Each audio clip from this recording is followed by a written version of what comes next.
In 1847, a doctor working in a maternity ward in Vienna noticed something that didn't make sense. 2 wards, same hospital, same city, same patients, more or less, women coming in to give birth. But one ward had a death rate of around 2%. The other had a death rate of 10 to 30%. And the difference wasn't random. It was consistent. Month after month, year after year. Women in the second ward were dying at 5 to 15 times the rate of women in the first.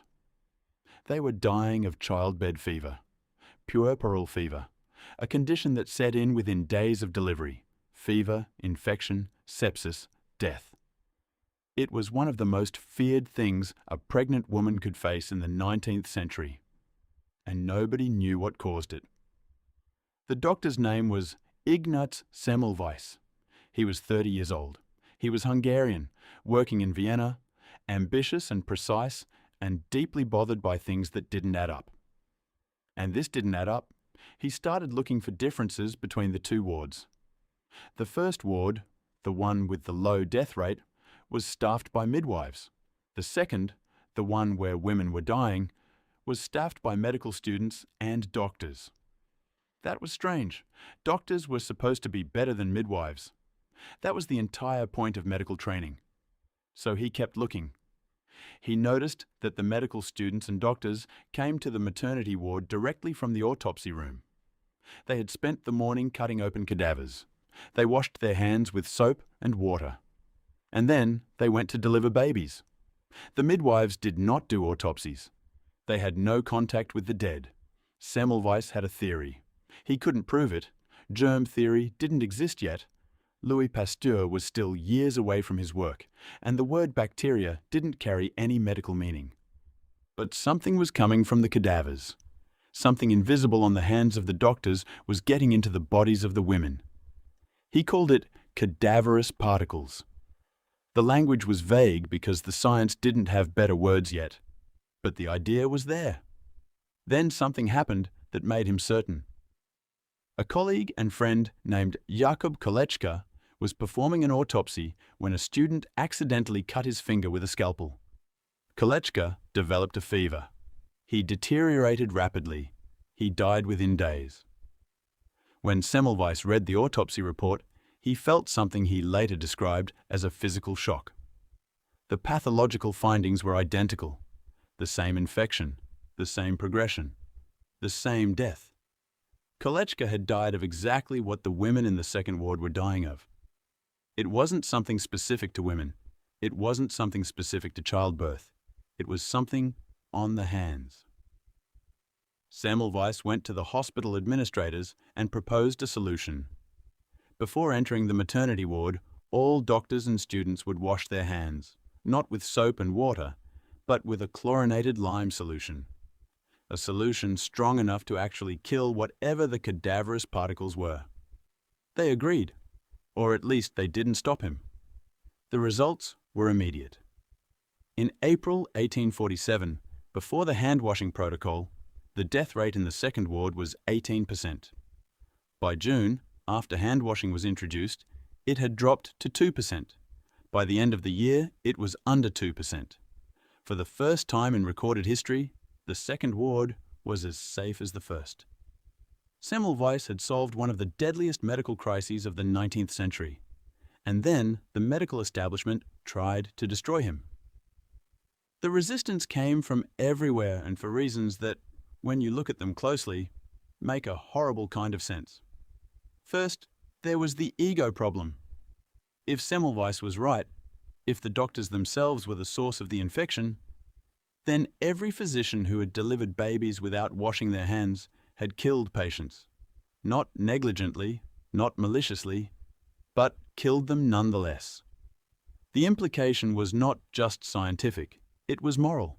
It was unbearable. Second, there was the theory problem.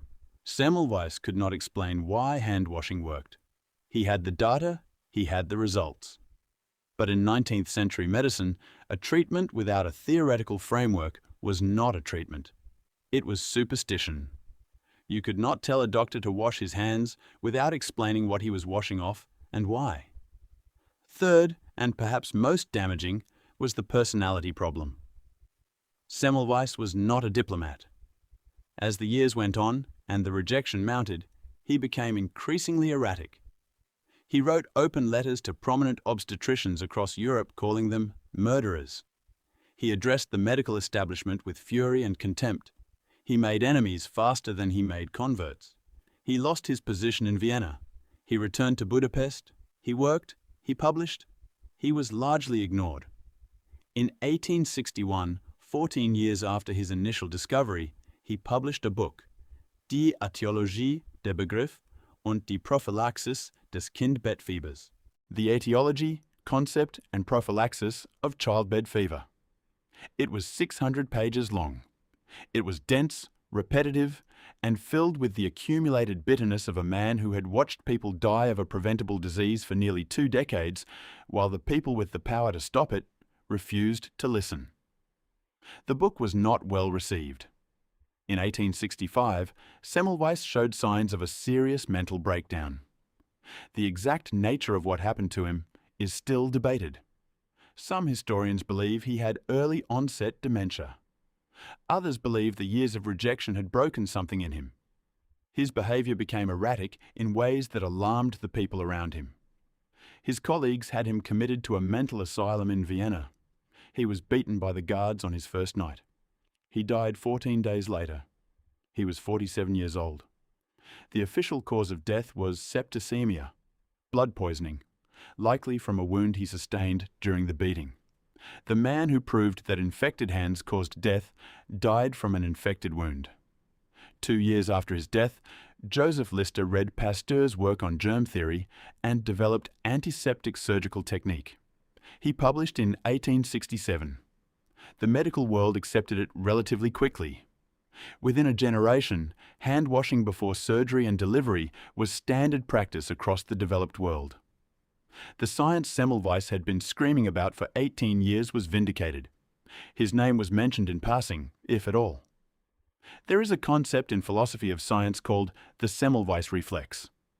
It describes the automatic rejection of new information without fair examination because the new information contradicts established norms or threatens the status of those in power. It is named after him. Not as a tribute, as a warning. Because what happened to Semmelweis was not a failure of science. Science eventually got there.